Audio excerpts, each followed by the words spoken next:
Did the head writer of Obi-Wan even watch Revenge of the Sith? This question's been popping up more and more in my comment sections and in articles online, and it's largely due to this scene right here. Now, Lord Vader, go and bring peace to the Empire. Obviously, in Revenge of the Sith, Obi-Wan finds out that Anakin is Vader. He sees it right there on the security camera. He's not going to forget that. So how come in episode 2 of Obi-Wan, Obi-Wan seems surprised to find out that Anakin is Vader? Like, the head writer must not have been paying attention to Revenge of the Sith, right? Right? Obviously that's wrong, and I'm really sad that I even have to make this video, but it's been popping up enough that I just needed to make sure that I addressed it. Here's what the actual reveal in Obi-Wan episode 2 was. Lord Vader will be pleased. You didn't know. He's alive, Obi-Wan. Anakin Skywalker is alive.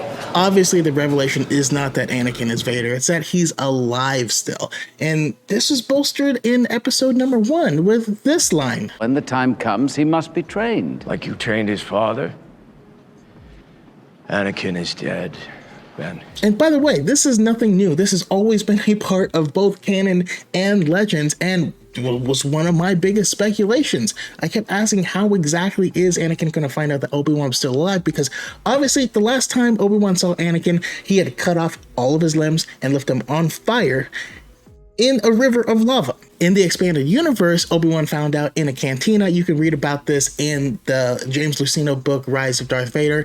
Excellent book, highly recommend if you haven't read it. Read the Matthew Stover Revenge of the Sith novelization and then go directly into this book. You're gonna have a great time. Anyways, that was a big reveal in this book and one of my personal favorite parts of that book. In canon, we see this as well. Like, look at this comic panel and tell me that Obi-Wan like thinks Anakin's alive. If the line "haven't you murdered enough Skywalkers" like isn't enough of a giveaway, like I don't know what is. Ever since the press began for this show, all of them, you and Hayden, they've all been talking about canon, about, spending time watching Clone Wars and Rebels so that you can get more familiar with the canon. They've also always alluded to how much of the canon Deborah Chow is familiar with. The writer of Obi-Wan talked about and said canon is everything to him. And as someone that has read most of Star Wars canon, I feel like I've said canon a lot in this episode. I apologize. But as someone that's read almost all of it, I can't find any contradictions to canon in the show so far. Now, hopefully we can stop this whole witch hunt thing, because it's getting out of hand. If you run into something that you're not sure about, ask yourself first and foremost, are you someone that reads a lot of canon, keeping up with the canon? Because if not, it may not matter to you.